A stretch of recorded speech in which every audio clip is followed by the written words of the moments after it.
Jews, Hebrews, Israelites. The chosen people. They are known by many names and are one of the oldest people inhabiting the world today, and yet their true history is relatively unknown. They made a covenant with a god whose name they are forbidden to even pronounce. Since very early in their history, they witnessed miracles and interacted with supernatural beings. Jewish sages and cabalists are possessors of an amazing arcane knowledge few people have access to. In this documentary, we will delve deep into the entire history of the Jews, from their origins to the present day. Welcome. In 1896, legendary Egyptologist and archaeologist Sir William Flinders Petrie made an incredible discovery in the sands of Thebes, Egypt. He and his team uncovered a 10 feet high, 3 meters, black granite slab, completely covered in hieroglyphic scripture and drawings. It was a celebratory inscription made by Pharaoh Merneptah, who ruled Egypt between 1213 and 1203 BCE.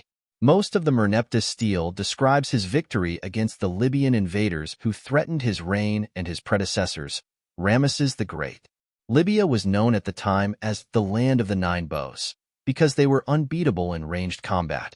Merneptah, however, crushed them by attacking from all sides with loose, fast cavalry. Egyptians were known for disliking empty spaces, so at the end of the stele, when the Libyan campaign description was finished, the royal scribe added a few lines detailing another, minor campaign by Pharaoh Merneptah, this time to Canaan. The stele reads, "The princes are prostrate, saying peace. Not one raises his head among the 9 bows. Desolation is for Chihinu. Hutti is pacified. Plundered is the Canaan with every evil. Carried off is Ascaluni. Seized upon is Gezer. Yanoam is made non-existent. Israel is laid waste. Its seed is no more. Karth has become a widow because of Egypt. All lands together are pacified. Everyone who was restless has been bound. One name stands out among the others. This is in fact the first written attestation of the name Israel.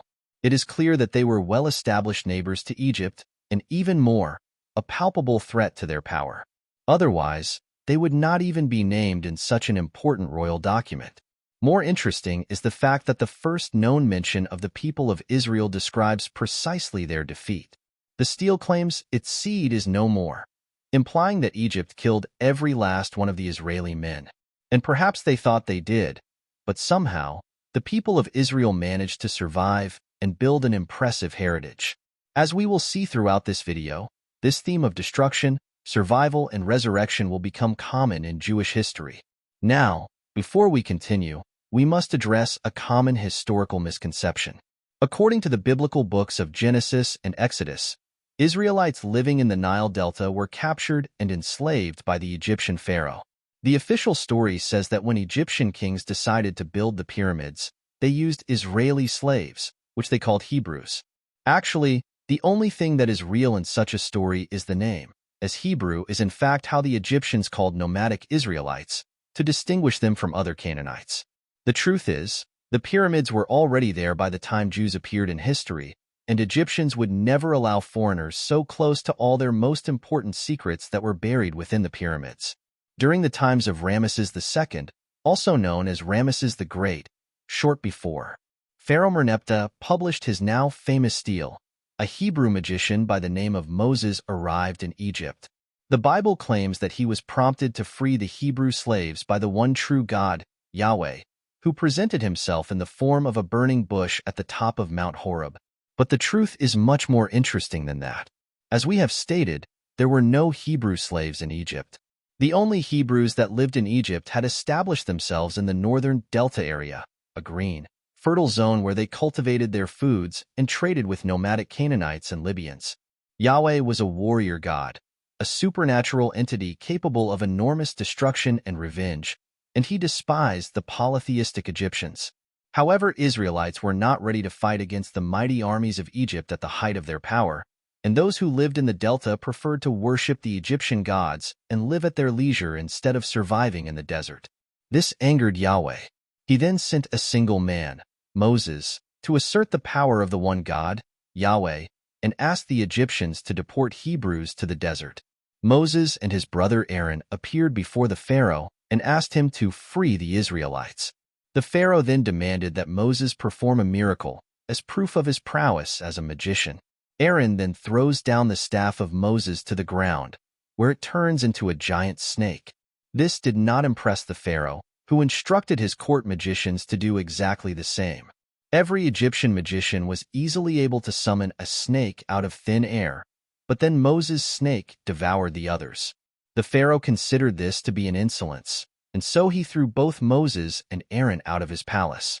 Moses then goes back into the desert and relates what happened in Egypt to Yahweh, who then takes matters into his hands. He made Moses return to Egypt to ask the pharaoh to free the Israelites. He did this 7 times, and after every time Pharaoh refused, Yahweh would release a new plague. Pharaoh's magicians, much more powerful than Moses, were easily able to counter the first plagues, turning the Nile to blood and producing a plague of frogs. The third plague, an invasion of gnats or mosquitoes, was not so easy to offset, and Moses told the Pharaoh that the only way to remove the plagues was for Hebrews to worship Yahweh. Pharaoh then instructed the Hebrews in the Nile Delta to worship Moses' God in order to get rid of the other plagues: flies, death of livestock, boils, thunderstorms of hail and fire, and locusts. After the latter, finally Ramesses the Great agreed to expel the Hebrews from Egypt, and they became followers of Moses, who led them to the desert east of the Nile. The 7 plagues of Egypt were not directed against the Egyptians themselves, but against the Hebrews that lived in Egypt. They were considered heathens because they abandoned their original faith only to live a prosperous, easy life in Egypt. This is proven by another story from the Bible, featuring the famous golden calf. When Moses went up to Mount Sinai to receive the 10 Commandments directly from God, Israelites were left at the base of the mountain for 40 days and nights. They began losing faith and even thought Moses had left them and would not come back. So they defied the rules of Yahweh, according to which it was forbidden to worship any image of a god. In fact, according to their religion, God cannot be looked at, depicted, or touched, and even his name cannot be said. 843. Instead, Israelites refer to him as Elohim, the plural for gods, or Adonai, my Lord. But they can never utter the 4 letters that make Yahweh's name, known as the Tetragrammaton.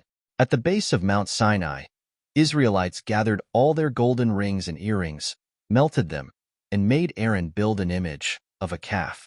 The bull is a very common deity in Egypt, named Apis. Apis was a god of the underworld, but also of fertility, and since many Hebrews had lived in Egypt and were worried about finding food in the desert, it was only natural that they turned to Apis for help, offering him sacrifices and burnt offerings. At the same time, Moses was up the mountain, speaking to God. He gave him 2 tablets made of stone, and in each of them engraved 5 commandments, 10 in total. These were the main laws every Hebrew needed to obey if they wanted to please Yahweh. But when Moses came down and saw the calf, he was furious, as the Hebrews had broken 2 of the commandments. Thou shalt have no other gods before me, and thou shalt not make unto thee any graven image.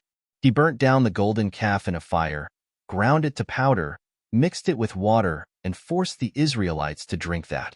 In the biblical text, it is said that not every Israelite adored the calf.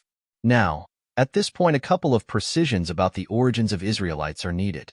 The traditional ancestor of all Israelites is the patriarch Jacob, the twin brother of Esau.